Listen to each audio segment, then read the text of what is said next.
Ladies and gentlemen, this is the Gamertime Show's podcast. Welcome back. It is week 6. We are ready. It is Wednesday night, coming to you normal. Every week here, we're giving you the cold locks of the week, going through the schedule of the NFL each week. Wednesday night, right before the start of the week, and on Thursday, wrapping it up on, well, not wrapping it up, but giving it a huge dose on Sunday, all day long. Sunday night football. The next day, wrapping it up the week with Monday night football. I'm your host, Mr. Matt Kelly, and I'm joined, as always, and this time, in person, Mr. Big Al Mocious. How you doing this evening, fellas? Ladies and gentlemen, we have a little bit extra for you tonight. After our picks, we have a topic to discuss. We'll get into that surprise a little bit later. But hope you all enjoy the show. Just continue to stay with us. We're ready to go. Yes, sir. So what do we got? How we doing here? All right. So. Oh, wait. Hold on. Let's do a little bit of a recap from last week. How did we fare in our picks last week? Well, sadly, we both ended at 8-7. Oh boy. So eventually, I'll have to add up the totals, and for the first couple weeks here, and see who's actually winning the poll between us. But yeah, it's a pretty tight race right now. Okay. All right. So, Matthew, let me ask you a question before we started here. The NFL, tell me again, what does that stand for? It would be, the true definition is National Football League. The National Football League, okay. Well, after the first 5 weeks, I think it's called the No Figure League. No Figure League? Yeah, because I can't figure this NFL out. You got players doing God knows what. You got teams winning, teams losing. I don't know what's going on. Right. I can't figure these teams out. Very unpredictable, yes. Very unpredictable. I mean, 1 week the team looks good, the next week they suck for you. I don't know what to do. These games are getting harder by the minute. It's a good thing you don't bet, do you? Yeah, sometimes. Okay. We'll keep that for another discussion. Okay, all right, cool. But to start out week 6, we got this tomorrow night, actually. The G-Men, with still no Barkley, go to the New England Patriots. Thursday night football, primetime week. Who do you got in New England? Yeah, so this is the primetime debut of Mr. Daniel Jones, Danny Dimes. Saquon was looking on coming back pretty soon, but I think that because I know he didn't play last week, but I think because of it being a short week for them as a team, I think they're going to hold him off one more week. In my opinion, he'll come back next week. But yeah, so anyways, this is a Saquon-less New York Giants team that, had a good last two weeks ago, had a good game. The week before that had a good game and was able to get to 500. They backtracked a little bit and they took the loss last week to go to 2-3. But this week they're going in their first primetime matchup up against a very, very, very, very good defense in the New England Patriots. And the Patriots, known for Tom Brady, known for a good offense and stuff like that. This year they're touting a pretty good defense. So this is the Patriots are going to keep it rolling, probably move to 6-0, and I think they're going to take the nice good whooping since it's in New England too. So I got the Patriots in this one. All right. I think, I might be a little bold here, but I say when Saquon does come back, which you're predicting possibly next week, I say they'll win their first game back with him when he comes back. Next week. Even though, no matter who they play. But, wow. yeah, I like the Patriots at home. They're just, hard to stop, hard to run, hard to pass against that defense right now. They're giving up maybe 10 points a game. So it's, without Barkley. That would be the Cardinals that the Giants face next week. So. Okay. Then that could definitely be a win then. Yeah. Very possible. Yeah. So given those statistics and just Tom being Tom, I like the Patriots too. Yeah. Okay. So now we move on to Sunday, and you early morning people, you're in for a real treat. 9 or 9:30 a.m. We got the Carolina Panthers and the Tampa Bay Buccaneers, but it's not in Tampa. It's over in London, so they don't have the home field advantage. Right. Carolina, Tampa Bay, they played earlier in the year. Tampa Bay won in Carolina. Who wins the rematch in London? Well, yeah, this is the London location, and hence why the early start time. But for whatever reason, they had a London game last week. But like I said, for whatever reason, they played at 1 o'clock. So I'm not sure why there's a change here. But anyways, regardless, this is a nice little division matchup here, Panthers and Bucks. Christian McCaffrey had a huge week last week. We've been saying his name every week, I feel, on the podcast. He's just having an incredible year. Some picking him for the leading candidate for MVP so far. Just kind of carrying the Panthers to a 3-2 record right now with no Cam Newton. The Buccaneers had a decent couple of games recently, but they slowed down this past week, kind of back to normal in my opinion.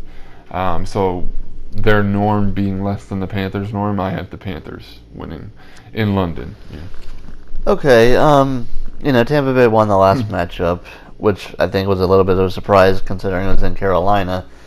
As you mentioned, Tampa Bay's been on and off pretty decently lately. Had a decent one against the Saints. It's hard for me to go against the guy who's doing it all right now, Christian McCaffrey, the Carolina Panthers. I think they bounce back with a division win, and they get redemption in London. I take the Panthers. Okay. So far we're 2 for 2. Mm-hmm. Without any disagreements. Okay. So we move on back to the United States football. Mm-hmm. We have Seattle Seahawks, who just won a close game on last Thursday night against the Rams, going to what some people are calling right now Baker's Dozen in Baker Mayfield and the Cleveland Browns. After that performance in San Francisco, can they bounce back at home? The answer is no. A lot of what's the word? A lot of positive expectations before the season started for Cleveland, and they definitely didn't live up to it so far. I think I said that like 2 weeks ago, and 2 weeks later, it's still true.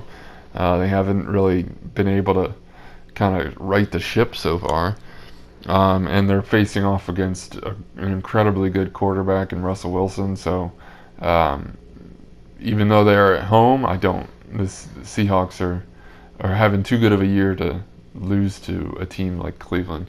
So I got the Seahawks. Okay.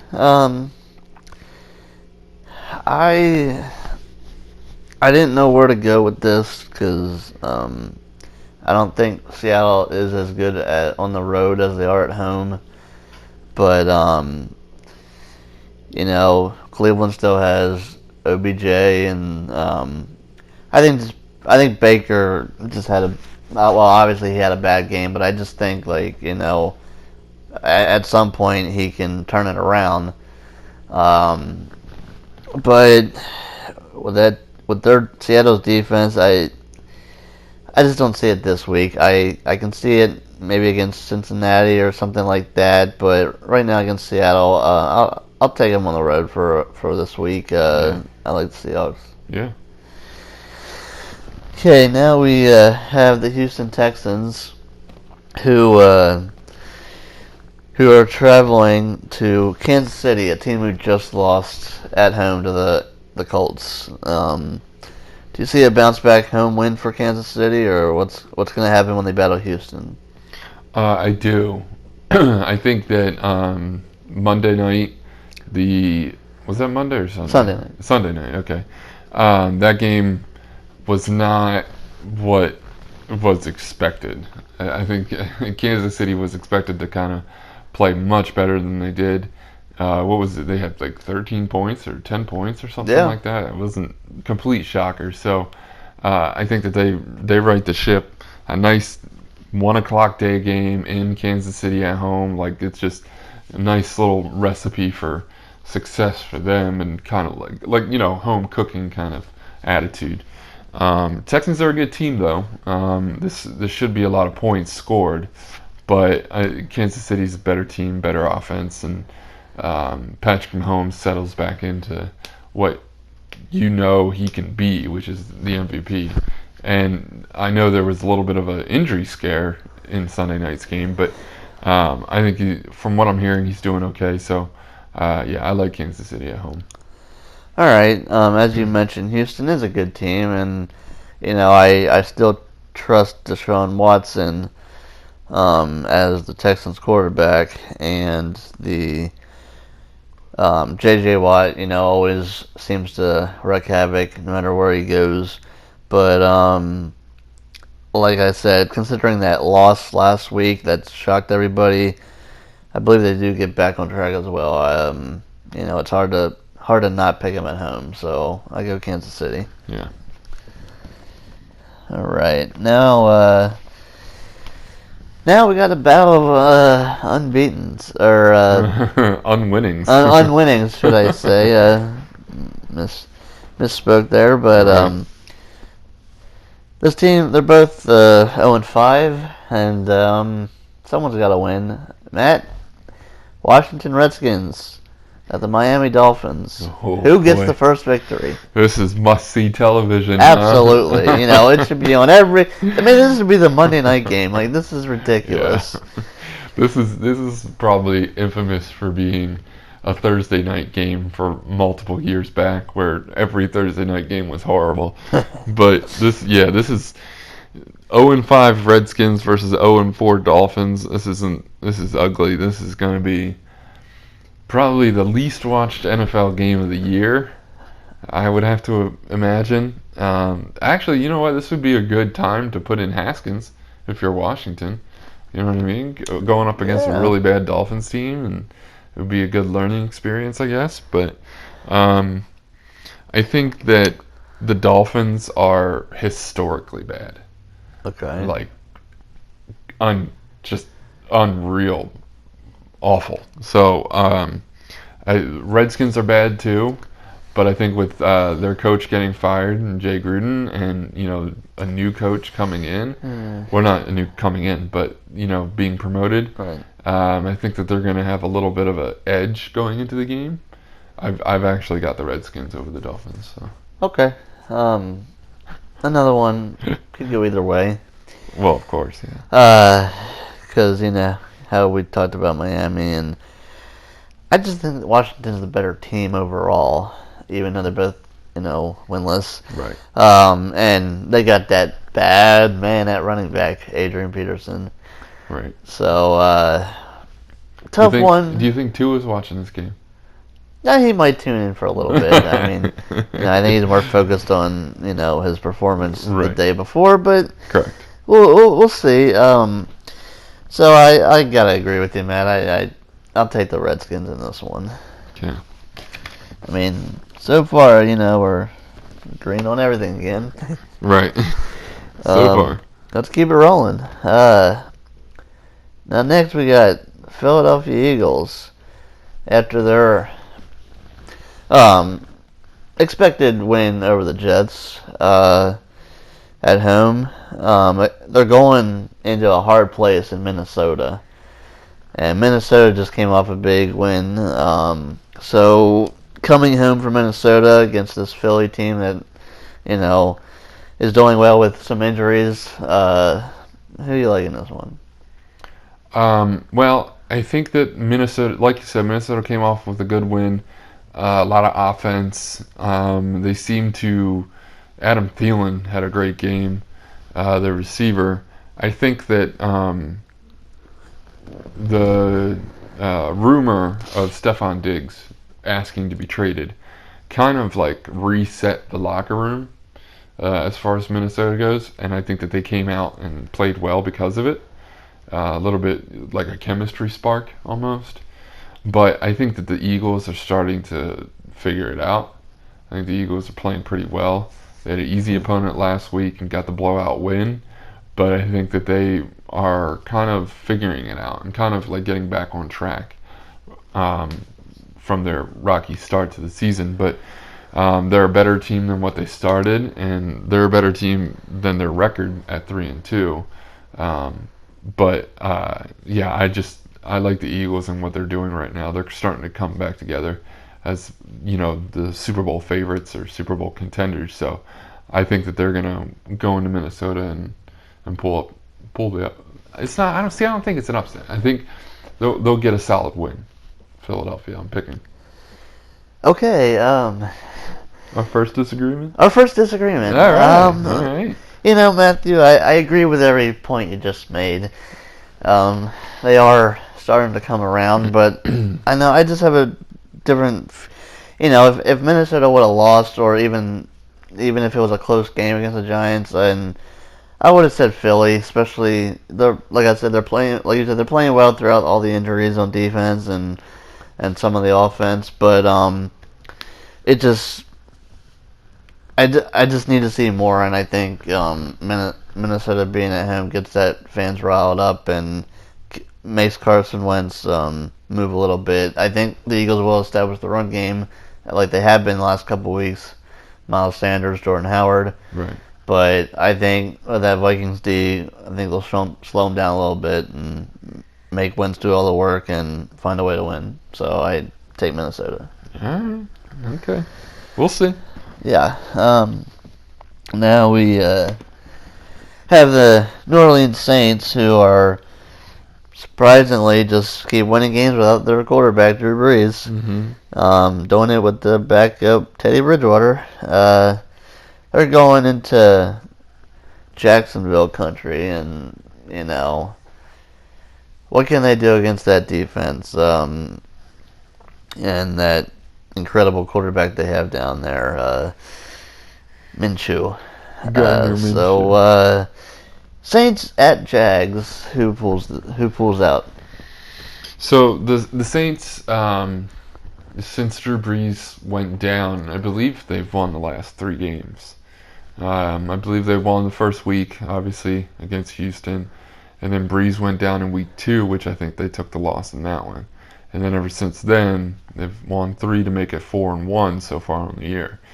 I think that they are clicking on all cylinders, and the defense is actually one of the more surprising things about the team. Bridgewater is probably the next surprise because he's actually throwing the ball extremely well. And they've got weapons all over the offense for him to kind of get comfortable with Kamara in the backfield and Thomas out wide. The defense for the Saints, though, apparently is like their front 7 is the best front 7 in football. They're just a dominating defense so far against good opponents as well. So I think that the Jaguars, although hot, they took the loss last week. They played well. Gardner Minshew had a great game, and his stardom is definitely up there. The Saints are clicking on all cylinders right now. I got the Saints. Wow. Wow. That's an astute point. An astute point. But you're wrong again, my friend. Oh boy. Not so fast. Not so fast, Matthew. Once again, I like your points, but the Saints surprisingly got a win in Seattle, which I did not expect, with Teddy Bridgewater starting that one. But I do. I mean, yes, I do like what they're doing, but I think Jacksonville, after a loss, I think they come back home, and I still, in Gardner Minshew, I trust. So, give me the Jags at home with that defense, Wow. ready to jump on Teddy. All right. I'll take the Jacksonville. Yeah. All right, now we got another division battle between the wonderful Bengals Wonderful Bengals. and the soaring Baltimore Ravens. Cincinnati at Baltimore. Who wins this one? So, Baltimore has done really well so far this year at beating up on the lesser opponent. The Bengals definitely fall in that category because they are 0-5 and looked very horrible in all 5 games. Yeah. The fact that this game is in Baltimore is just another huge reason. I have the Baltimore winning big. Lamar Jackson going to put up like a total of probably like 400 total yards running and passing. So Well, it's hard to argue with that statement. I mean, and I hope those 400 yards all go to my tight end in fantasy, Mark Andrews. okay. So that would be nice. The heck with Marquise Brown and whoever the heck else they have. But yeah, Hollywood Brown. Yeah. Even though running backs are, they can get the ball. But yeah, with this bad, even if it's, I know division games are always tough, but even this one, I gotta go with the home Ravens. Yeah. It might not be pretty. Right. It really might be. So We agree. Yep. we got another division game out west. This one it kind of went either way for me, but San Francisco coming off a big win against the Browns. Their defense and offense showing up on all cylinders. Go out to the Coliseum and battle the Rams, who played Thursday night, so they got a little bit of rest. Who do you like in this big battle in the Coliseum? So, I'm not 100% sure on whether or not the Coliseum is a huge home field advantage for the Rams.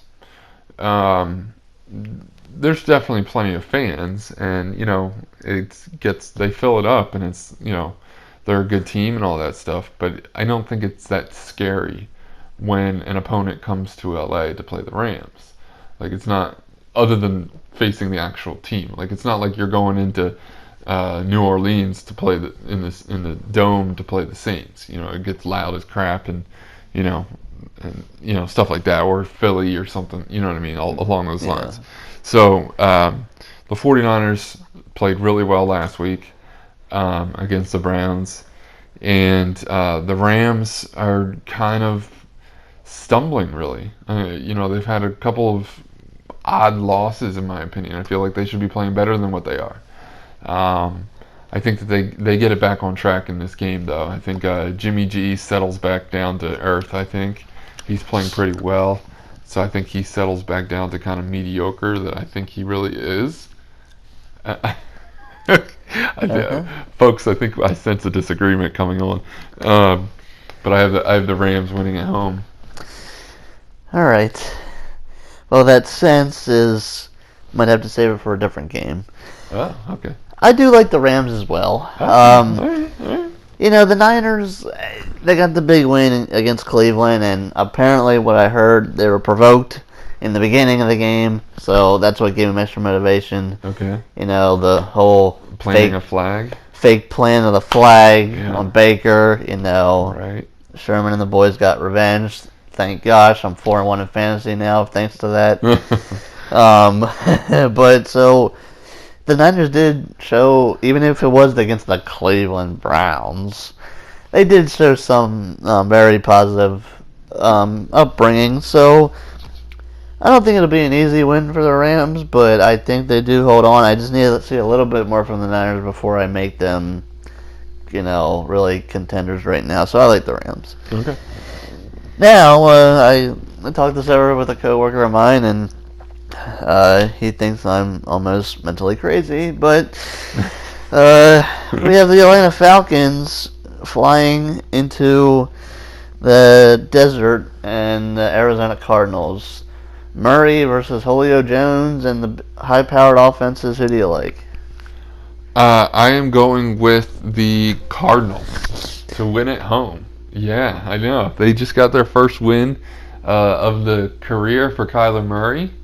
The Cardinals being at home against a really, really struggling Atlanta Falcons team. The Falcons have looked extremely underwhelming, and they are a team who is notorious for getting some injuries and being unhealthy throughout the year.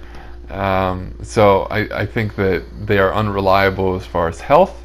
I think that they are unreliable as far as their defense, definitely. And their offense isn't living up to what they should be. Julio predicted, what did he predict? Like 3,000 receiving yards? Yeah. Yeah, he's not on track for that. Not yet. I wish he was because he's on my fantasy team. Good. But, yeah, the Falcons are struggling, and the Cardinals are coming off their very first win. And they only had 2 wins last season, so it's 3 wins in the last, 30 weeks? No, but 3 wins in a really long time, and Kyler is playing well. Home game for the Cardinals. Yeah, I got the Cardinals. Huh. Okay. You know.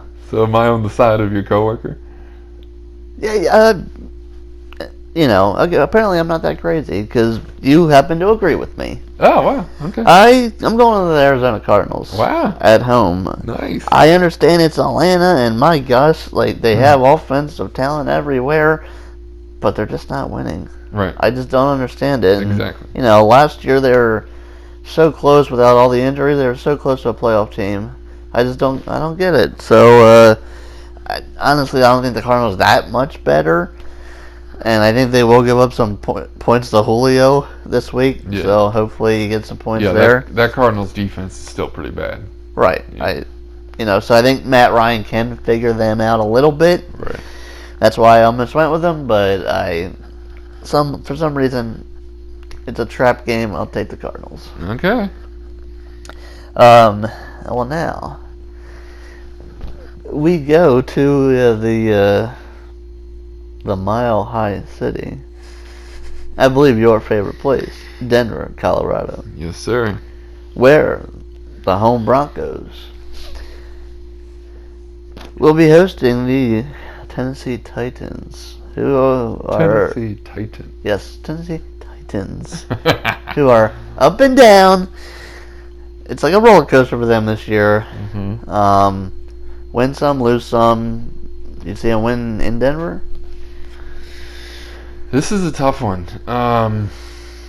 Denver has looked really, really bad at times this year, and the Titans have looked really, really inconsistent at times this year. For the whole year. They've been inconsistent the whole year. Some ups, some downs, and, the blowout in Cleveland to start the season was a really high note and, nice to start with, but really hasn't done much since then. The Broncos come up their first win of the season last week against the Chargers, and it was nice to see going into LA and beating the Chargers. The problem for me is that the defense still isn't there 100%. Like, Bradley Chubb went down for the year with a partial torn ACL, and that's hard because you want your young players healthy enough to at least develop, let alone contribute. Mm-hmm. And he was doing both.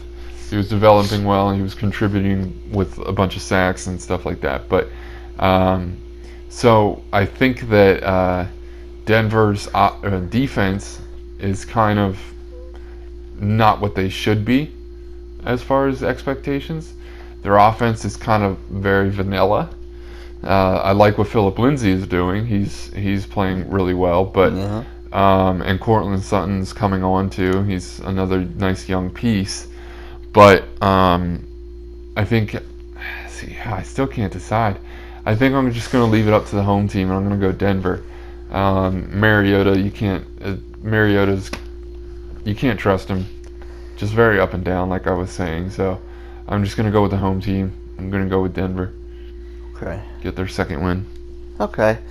You know, Mariota has a tendency of pulling out big games. You know, he was down big one week last year, I believe, and they came back for a huge victory. Okay. So he definitely has those tendencies of playing a big game.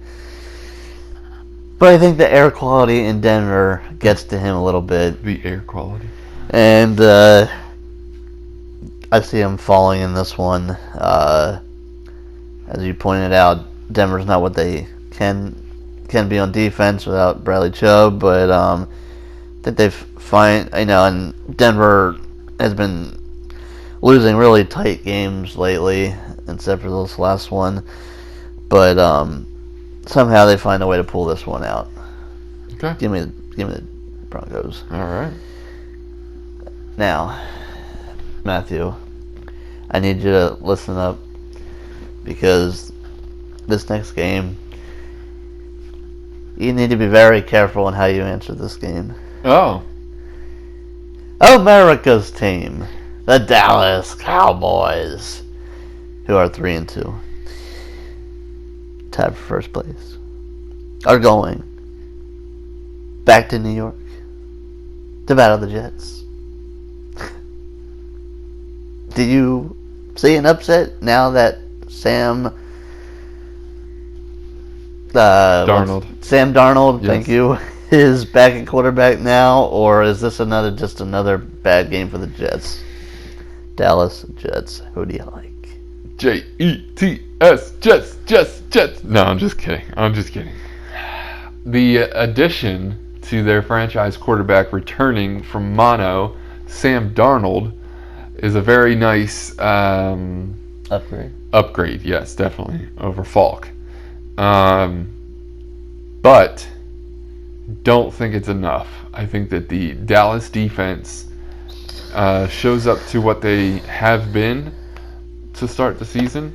They're off to a rocky last 2 weeks, but this is a nice, easy opponent to get back to normal. The fact that it is in New York kind of leans me back the other direction, but I like how Dak Prescott came back in the second half against the Packers last week. Couldn't finish the job because of the Packers. The Packers offense played very well. Mm-hmm. But it was nice poise after throwing 3 interceptions and being able to still kind of, turn it out to be a decent game. Not a good game. He didn't have a good game. 3 interceptions is never a good game. But he was able to keep the game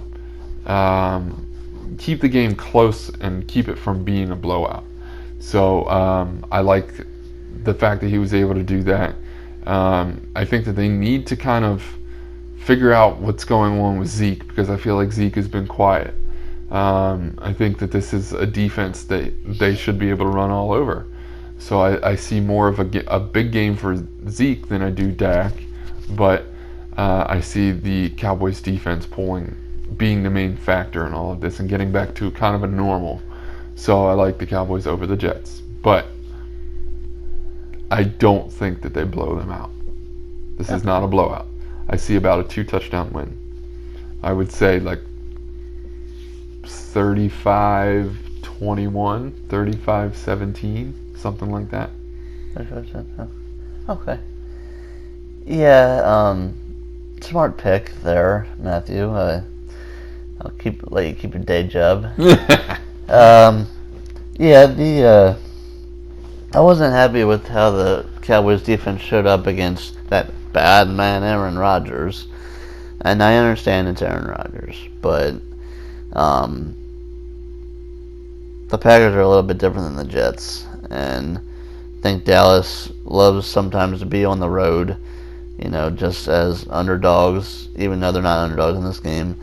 They have that mentality every time they go on the road, so Dallas does get back to normal, I am a little concerned about Zeke. Hopefully he has a big game, like you said, Um, but it's just surprising though, Matt, that yes, Dak did have 3 interceptions in that game, but he almost threw for 500 yards. Right. That's what I mean. He was able to move the ball. And 2 touchdowns. And Cooper went off. And Aaron Rodgers, the bad man that he is, did not even throw a touchdown in that game. Right. It was all Aaron Jones. Yeah. 4 touchdowns for Aaron Jones. I mean, so once again, Dak outplayed Aaron Rodgers, but that bad man still has our number. Dallas turns it around against the Jets. Thank you very much. That's all I gotta say. Okay. Now, Sunday Night Football. Mm-hmm. Gonna be in which I was about to say San Diego, but I forgot they moved to L.A. Right. Carson City, California. Correct. So, the Pittsburgh Steelers, who just lost a hard battle to the Ravens and got their other quarterback knocked out of the game. Yeah, that was ugly. But they go down to their third string quarterback and they go to the Chargers Sunday Night Football. Who do you got in LA? I think that right there is what makes up my decision. Is that the Steelers are on their third string quarterback. I like the Chargers at home. I think you kind of have a little bit of time for Melvin Gordon to settle back into the flow. They are trying to balance him and Eckler because Eckler's having a great season. But when you're talking about Phillip Rivers versus a third string quarterback, at best a third string quarterback, right? Yeah, and the Chargers being at home, which again, not sure it's much of a home field advantage, but comfortable confines. I got the Chargers. Okay. Yeah, and Pittsburgh lost another one of their receivers for the next couple of weeks in Washington. Yeah. So they're down another man. Maybe double team from JJ or Smith-Schuster or Juju. That guy might be double teamed a little bit since he's like the top receiver now, and I think that defense can shut down the run game. I do like Phillip Rivers winning big. I'm gonna go winning big against the Steelers. Okay. Sunday Night Football. And now, Monday Night Football. That bad man's back at it after a win in Dallas. He has a division battle that might not be as easy as people think. The Detroit Lions roaring into Lambeau Field. Matt, Detroit, Green Bay, battle. Who wins? So the Lions have been playing well against good teams, and their record sits at 2-1-1 with a tie to start the season against the Cardinals in Week 1. We hate ties here on Gamertime shows, so that tie is non-existent in my head. But yes, it is a tie in the record books. True that. So the Lions are at 2-1-1. The Cowboys at 4-1. The Packers at 4-1. The Packers being at home in Lambeau, in which they've played well in every game so far this year. I like the Packers at home. That bad man Aaron Rodgers is going to probably dominate just because the Lions are a division rival and he is comfortable against the Lions. They've played each other many times, and I definitely like Aaron Rodgers to have a great game. And the Packers, 35-7.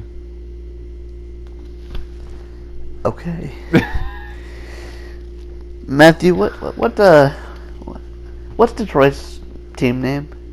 The Lions. The Lions. You are lying, my friend. This is another one that you're going to be wrong. Yes, I'm calling an upset, folks. Oh, boy. In Lambeau Field. Frozen tundra. Frozen tundra. The Lambeau Leap. You know what? I'm tired of the Lambeau Leap, just by the way. Because the Lions are going to be leaping into the end zone all game long. You got Kerryon Johnson. That's point number one. Point number two. What?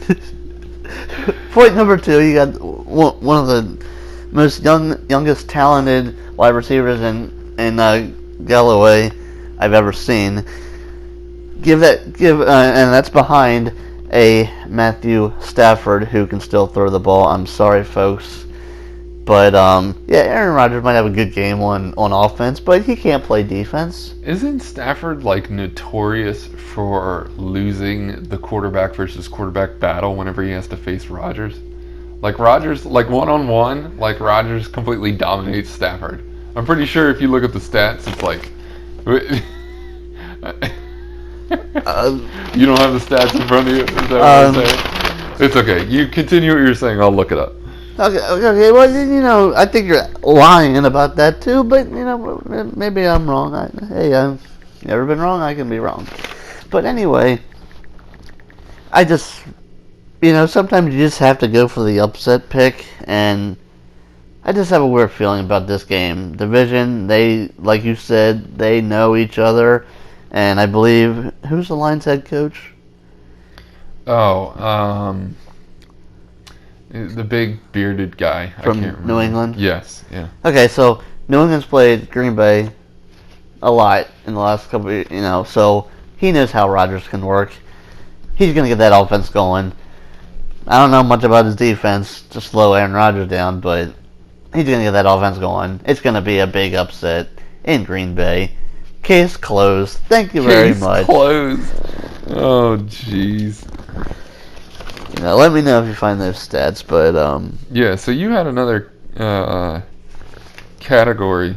Oh, first of all, okay. I just came across a stat. You go ahead. I can't wait to hear this. Go ahead. Okay. When Matthew Stafford and the Detroit Lions play a team whose record is over 500. Okay, a winning record. In Matthew Stafford's career, do you know what his win-loss is? Probably under 500. This is pretty amazing. Matthew Stafford's record versus teams over 500 is 5 and 46. Bam! That's exactly why they're going to win right there. 5 wins and 46 losses versus teams over 500 in his career. That's beautiful. That's just... How is that beautiful? Beautiful. Because it's going to be 6 and 46. Oh, I can't wait to show the world what they can do. Oh, boy. You have picked the wrong team on that one, buddy. And that's why we disagreed 2 other games. But all the other games we actually agree on. So someone's going to have a different record this week. And we'll see who it is. Okay. Here's another one. Oh, you got more stats for me. Top 5 quarterbacks versus winning teams. I love Russell Wilson, 19 wins, 12 losses. Drew Brees, 20 wins, 48 losses. Matt Ryan, 17 wins, 22 losses. Ew. Tom Brady, the best record, obviously, 50 wins, 33 losses. Aaron Rodgers, 21 wins, 29 losses. And, of course, Matthew Stafford holding up the back end of this with 5 wins and 46 losses. So, as you can see, ladies and gentlemen, Matthew, oh boy.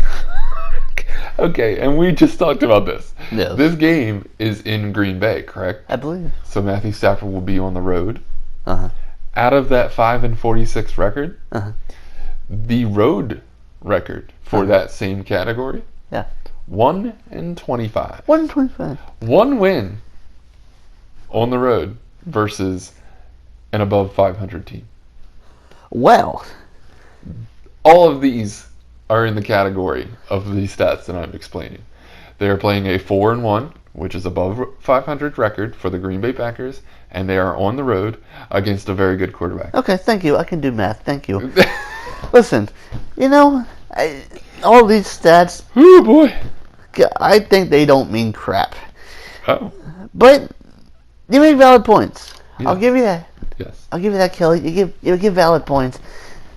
But Mr. Stafford is from Georgia. Georgia. Yeah, the SEC. I think he knows how to play. I think that guy knows how to ball. Don't you think so? All right. So what's this category? Okay, so that wraps up the week 6, folks. I Yes. hope you enjoyed that and get ready to battle out for next week. But sit tight. But me and a friend were having an argument, and he was saying that Sean Lee of the Dallas Cowboys, former Penn State Nittany Lion, will not be in the Hall of Fame when his career is over. And I say, not only will he be in the Cowboys Hall of Fame, but he will be in Canton, Ohio. He's saying no, I'm saying yes. Do you think Sean Lee is even without Super Bowls, unless they get one this next couple years, and with the fact that he's hardly ever stays healthy, Right. do you see this guy Sean Lee He would have as a to. Hall of Famer? He would have to really stay healthy for another, at least, probably 7 years. I think he would have to produce. How old is he now? Well, see, he's probably played. I think he's coming up on year like 10 or something like that. He's been in for a good bit now, but he would have to have a nice long career with solid production every year and stay relatively healthy the whole time. So his career, I feel like he is extremely quiet as far as national coverage. You don't see too many reporters and articles and things like that about Sean Lee, but I think he's an incredible linebacker and he's a great defensive player. But I think that he, like I said, he would just need to keep it going. He's more of a longevity kind of guy. If he does so at a nice rate, then yeah, I think so. In other words, if he stays on the path that he's done so far. The only problem is that with his injuries, I think that it doesn't last very long. So I think that if he's done within the next 3 to 5 years, no, I don't think he's a Hall of Famer. But I think that if his longevity gets better and he produces at a high rate for the next probably 7 to 10 years, then yeah, I think he can make it. Definitely. Just because numbers alone, he'll have a crap ton of tackles. Like, he's a tackling machine. So. Okay. I just think I just think even if they can get a Super Bowl for him, even if they don't, I still think with his incredible knowledge of the game and vision and tackles and all that combined, I believe he will somehow. Even if it's a third ballot, I think he can make the Hall of Fame. Yeah, cool. All right, there we go. That is your Week 6 preview and your lock picks of the week. We'll be back next week for Week 7. We'll give you a nice little recap of what we did this week after Monday. We'll have our records, and we'll let you know how we did. We've got a couple of disagreements, and we'll see how the records fare out. We've got a nice long bet for the end of season total record, and we'll find out who gets the case to do. So I appreciate everybody for listening. You're probably on YouTube right now. Hit the like, hit the subscribe, hit all that stuff for Gamertime Shows podcast. and the YouTube channel. You can contact us a couple of different ways. We've got a Twitter account at Gamertime Shows on Twitter. And we've got an email that I would like to get people to email. Hasn't been working so far. I've only gotten one response, but some show ideas, some questions, some topics, whatever you want to do. Advertisers, if you want your stuff on the podcast, more than willing to add to that as well. So email me. It's gamertimeshows@gmail.com. And I would like to let everybody know that I am working on revamping the podcast and some audio for each episode, and what is, looking forward to some different things that you may hear. So here, as we sound it out for the rest of this episode, I would like to give you a nice little sneak peek. So here we go. Enjoy, folks.